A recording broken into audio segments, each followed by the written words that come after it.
Hi, we are at day 4 of upskill in GCP. Today we'll talk about how GCP is structured and how it works as a baseline, right? One of the core thing you want to know is they are having something called as projects. Any resource we create, any user, any permission, any role or any structure we want to add in, and those are mapped into a project. We might be launching a server, we might be creating a storage service, we might be creating a user permission to perform specific action, and all being bounded into a specific projects. Once we destroy the projects, then the respective resources can also be get destroyed automatically.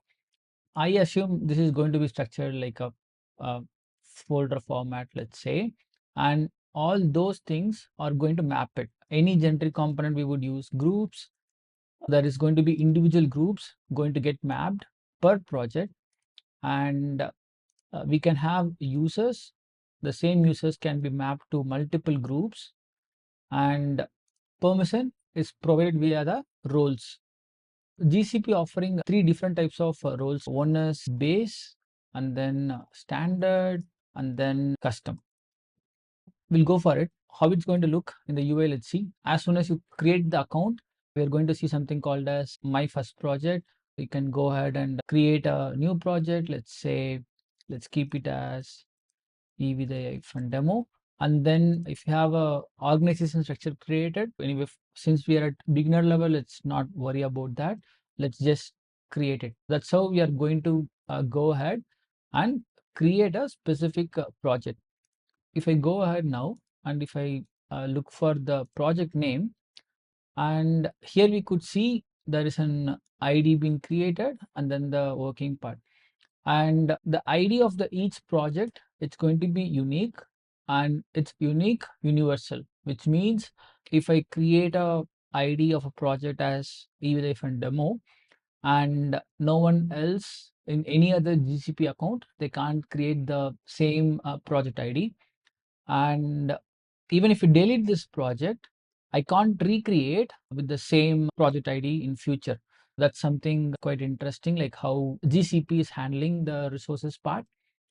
And the services are quite similar, like IAM is for the user access package. And since it has direct integration with Google, it's very easy to add and remove users with the Gmail ID itself. You would navigate into the service IAM and admin, and then under the manage services section, if you see down manage resources, that's where the entire projects exist, and the user would be exist in over here.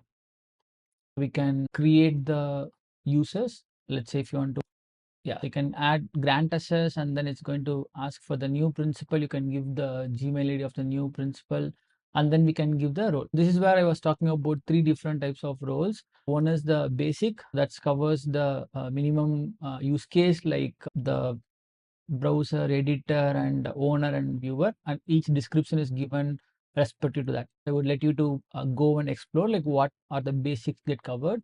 And then we have the standard ones, which are like per specific service specific, like read access to a specific service or write access to a specific service likewise.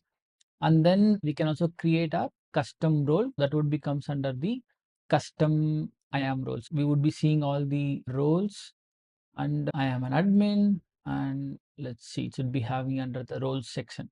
Everything is grouped under the specific service. I am an admin, and that's what we have seen. We can go here and create a role, and that's going to be the custom role. And also we can map the specific role to the specific groups as well. If we see, we have seen in IAM, the user were there, and then we can map the role to the specific user. I can add more than one role to the individual user. And also they also provide you the option for billing. We can go ahead and look for the billing account. If that is not existing, we can go ahead and create a billing account. Let's say billing eViday, and if we continue, it's going to ask further additional details around like payment. We can set the payment mechanism and submit and enable the billing part.